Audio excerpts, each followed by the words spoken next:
నమస్తే SR7 TV news కి స్వాగతం.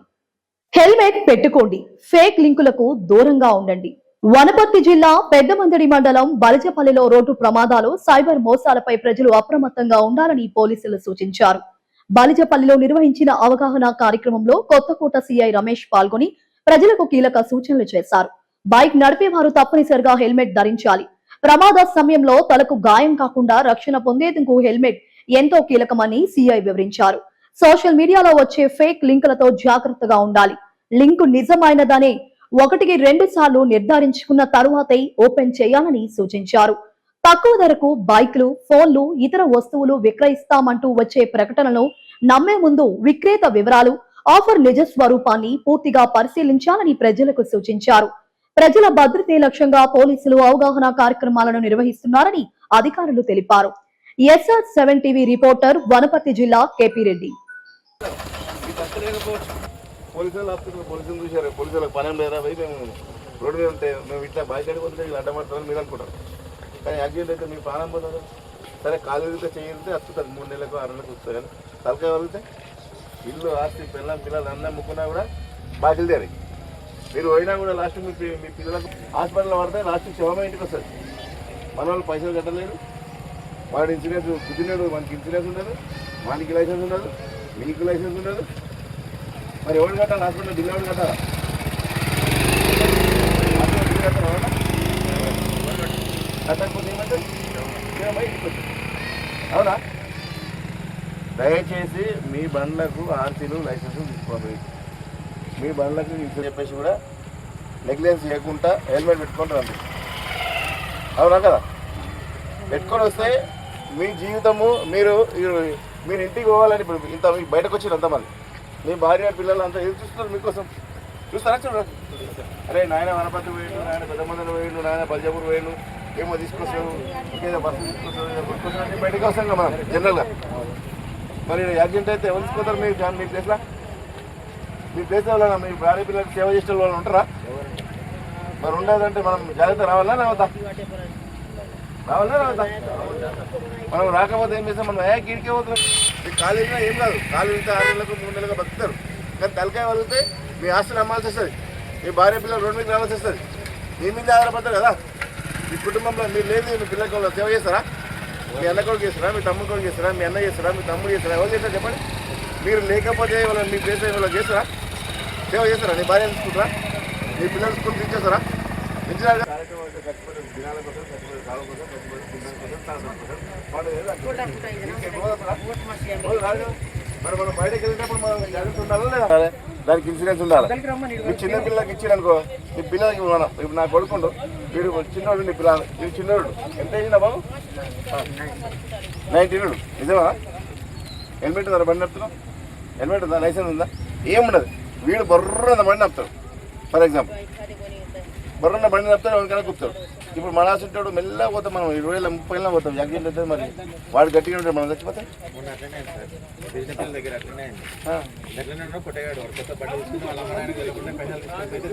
అంతే పోయి ఇంకో ఆయన గుర్తే వెలుగొండ అవతల ఊరు ఉంటుంది, ఆయన స్పాట్లో డెడ్. ఆయన స్పాట్ డెడ్ అవుతాడు. వాళ్ళ కుటుంబానికి వీడు రూపాయి ఇయ్యాడు, వీని దగ్గర లైసెన్స్ ఉండదు, వీని దగ్గర డ్రైవర్ ఉండదు, మీకు ఇన్సూరెన్స్ ఉండదు. మన పిల్లలకు బండ్లు ఇవ్వాలడు, రేపు పొద్దున సాధ్యం మనకి అదే మనం ఇయ్యద్దు పిల్లలకు జాగ్రత్త చెప్తారు సార్. నెక్స్ట్ ఇప్పుడు వీళ్ళంటే బండి ఇచ్చినా అనుకో, ఇప్పుడు వీళ్ళ నాయన బండి ఇచ్చిన అనుకో, వీని పేరు మీద బండి, వాళ్ళ నాయన పేరు మీద బండి ఉంటుంది, వీడు బండి చెప్తాడు, వాళ్ళ నాయన పేరు మీద కేసు అవుతుంది.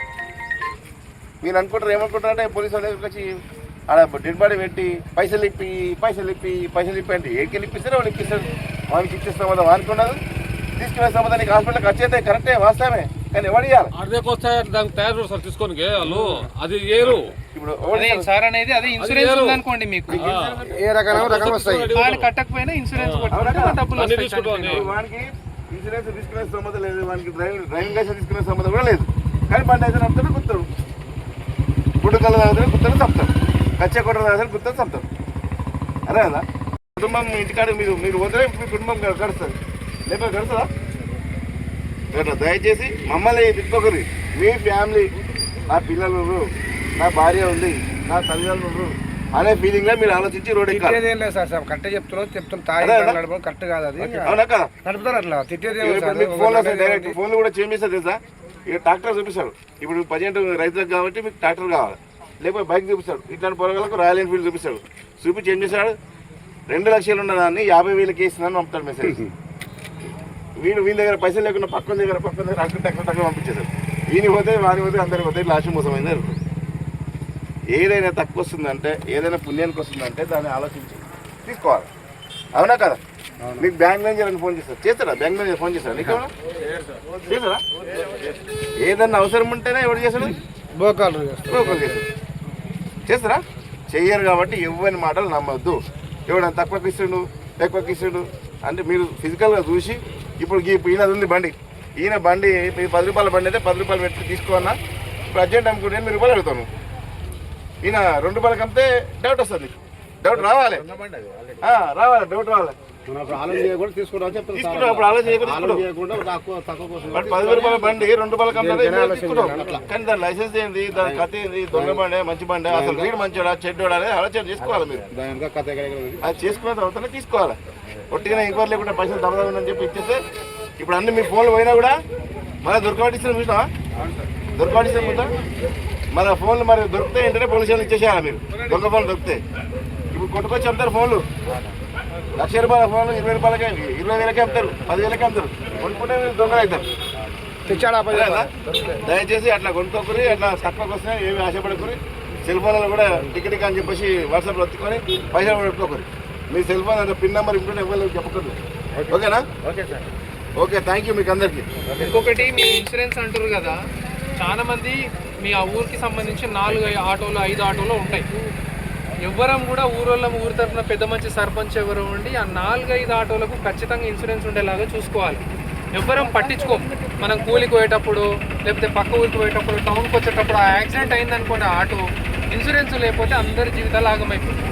కాబట్టి ఊరోళ్ళంతా కలిసి మన ఊర్లో ఆటో నడుస్తుందంటే ఖచ్చితంగా ఇన్సూరెన్స్ ఉండాలి. ఆటో అది మీకే పనికి వస్తుంది. ఎందుకంటే 8 మంది ఎక్కేతోనే 18 మందిని ఎక్కిస్తాడు ఆటో, అవునా కదా? సో ఏమన్నా జరిగిందంటే మీరు నష్టం మీకే కదా. ఖచ్చితంగా ఇన్సూరెన్స్ ఉంటేనే మా ఊర్లో నడపాలని చెప్పాలి మీరు ఆటోని. మేము అనడం కాదు, మీరు అనాలి. అది తెలుసుకోవాలి, అవసరం మనది. ఇంకొకటి, సారిందాక అన్నది రోడ్ యాక్సిడెంట్ అనేది, సారిందాక ఇండైరెక్ట్గా చెప్పింది ఏంటంటే ఒక్కరు మారితే కాదు, నేను మంచిగుంటా అంటే కాదు, వ్యవస్థ మొత్తం మంచిగా ఉంటేనే రోడ్ యాక్సిడెంట్లు కావు. నీ ఎదురుకు వచ్చేటోడు మంచిగా ఉంటేనే కావు. కాబట్టి మనందరం తాగకుండా నడిపితే, మనందరం హెల్మెట్ పెట్టుకొని నడిపితే మనందరం సేఫ్గా ఉంటాం, సొసైటీ మంచిగా ఉంటుంది. అదొకటి గుర్తుపెట్టుకోండి. ఓకేనా? పిల్లలకి ఎట్టి పరిస్థితులు ఇవ్వకండి. ఇస్తే 18 ఏళ్ళు నిండకుండా ఇస్తే తల్లిదండ్రులు కూడా జైలుకు పోతారు. ఇదైతే కన్ఫామ్. ఓకేనా? దయచేసి అది అర్థం చేసుకోవాలి. రోడ్ ఎక్కేటప్పుడు చాలా జాగ్రత్తగా నడపాలి. ఓకేనా? ఈరోజు అవేర్నెస్ ప్రోగ్రామ్ కండక్ట్ చేయడం జరిగింది. దాంట్లో భాగంగా ప్రజలకు తెలియజేయగా, ఎవరైతే బండి నడుపుతారో వాళ్ళకు లైసెన్స్ ఉండాలి, బండికి వాళ్ళకు ఇన్సూరెన్స్ ఉండాలి, అదేవిధంగా వాళ్ళకి ఆర్సీ కూడా ఉండాలి. చిన్నపిల్లలకు, మైనర్లకు ఎవరికి కూడా వెహికల్స్ ఇవ్వద్దని చెప్పేసి మా పోలీసు తరఫు నుంచి, మా జిల్లా యంత్రాంగం నుంచి విజ్ఞప్తి చేస్తున్నా. అదేవిధంగా ఇప్పుడు అందరి దగ్గర ప్రతి ఒక్కరు కూడా సెల్ ఫోన్ వాడతారు. ఈ సెల్ ఫోన్లలో తక్కువ రేటుకి వస్తున్నాయని చెప్పేసి వెహికల్స్ కానీ, ట్రాక్టర్స్ కానీ, బైక్లు కానీ అట్లాంటివి తక్కువ రేటుకి వస్తుందని చెప్పేసి దాంట్లో ప్రভাవాలకు ఎవరు కూడా లోన్ అయ్యి మన సైబర్ క్రైమ్కు లోన్ కాకుండా సైబర్ అవేర్నెస్ ప్రోగ్రామ్స్ వింటుండాలి, చూస్తుండాలి, తెలుసుకుంటుండాలి. ఏదైనా కూడా తక్కువ వస్తుందని చెప్పేసి వెంటనే ఆన్లైన్లో కొనుక్కోవడం చాలా నష్టానికి దారితీస్తుంది.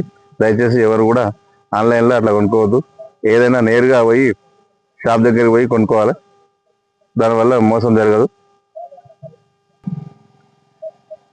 రోడ్డు మీద ప్రతి ఒక్కరు రోడ్డు మీద తిరిగేటోళ్ళందరూ కూడా హెల్మెట్ ధరించాలి. హెల్మెట్ ధరిస్తే ఎలాంటి యాక్సిడెంట్ అయినా కూడా, కాలు చేలు ఇరిగినా కూడా, హెడ్ ఇంజరీ అయితే ఎక్కువ డబ్బులు ఖర్చు అవుతాయి. కాబట్టి మనం హెల్మెట్ ధరించడం చాలా ముఖ్యమైన పాత్ర వహిస్తుంది మన జీవితంలో. దయచేసి అందరూ కూడా హెల్మెట్ పెట్టుకోవాలి.